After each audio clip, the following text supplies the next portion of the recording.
Time news पंहिंजी अख़बार तरफ़ां ऐलानियल सिंधु तौमे साहसान जो जेसरे हेठ आदिलपुर के स्कूल में एक तकरीब मुनक़िद कई वई। तकरीब में शागिर्दनि टैबलोस पेश कया। इन हवाले से तफ़सील ॿुधाए रहियो आहे माजिद कलवड़।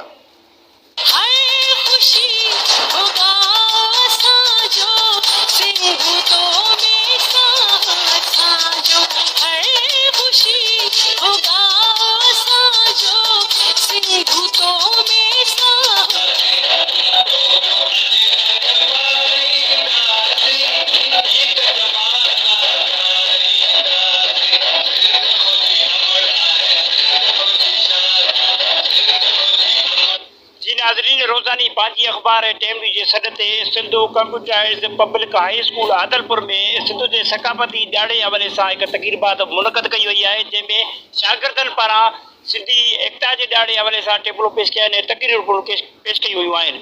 अॼु त मौजूदु उस्तादीन ऐं शागिर्दनि सां ॻाल्हि ॿोल कयूं त असांजे सिंध जे एकता जे ॾियारे हवाले सां उनजा कहिड़ा वीचार आहिनि।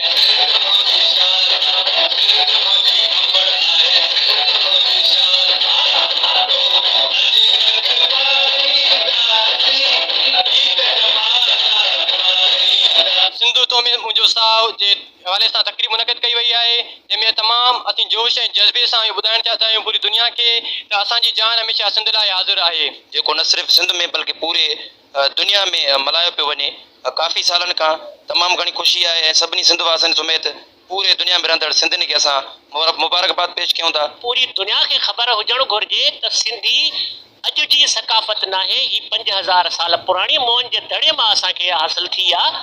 त असां ही जेके दिहाड़ा आहिनि ऐं असां हिननि ॿारनि खे अवेयरनेस ॾियूं त जीअं उन्हनि खे इहा ख़बर हुजणु घुरिजे त सिंधी असां छा आहियूं ऐं असांजी सक़ाफ़त असांखे छा पई ॿुधाए। ही सक़ाफ़त असांजी काफ़ी टाइम खां पुराणी आहे ऐं हिन इदारे में असांजे में सक़ाफ़त दिहाड़ो वॾे जोश जज़्बे सां मल्हायो वेंदो आहे। सक़ाफ़त 5000 साल पुराणी आहे। सिंध में केतिरनि दिलेर जवाननि जन्म ॾिनो आहे। असां इंशाअल्लाह 5 दिसंबर जोश ऐं जज़्बे सां मल्हाईंदासीं। जी नाज़रीन, मौजूदु उस्तादनि ऐं शागिर्दनि सां ॻाल्हि ॿोल कईसीं, जंहिंजो चवणु आहे त हीउ एकता जो ॾियारो असांखे कंहिं ईद खां घटि न आहे।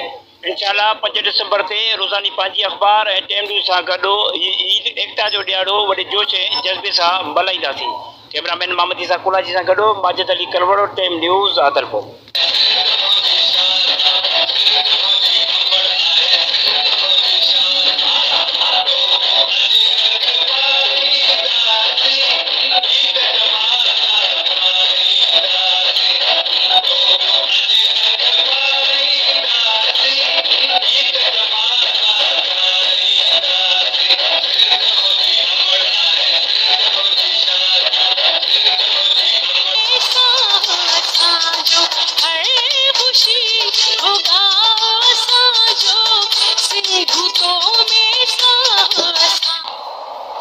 नाज़रीन, ख़बरों ने अपडेट्स सिलसिलो भी जारी रहंदो। इते वठूं था शॉर्ट ब्रेक।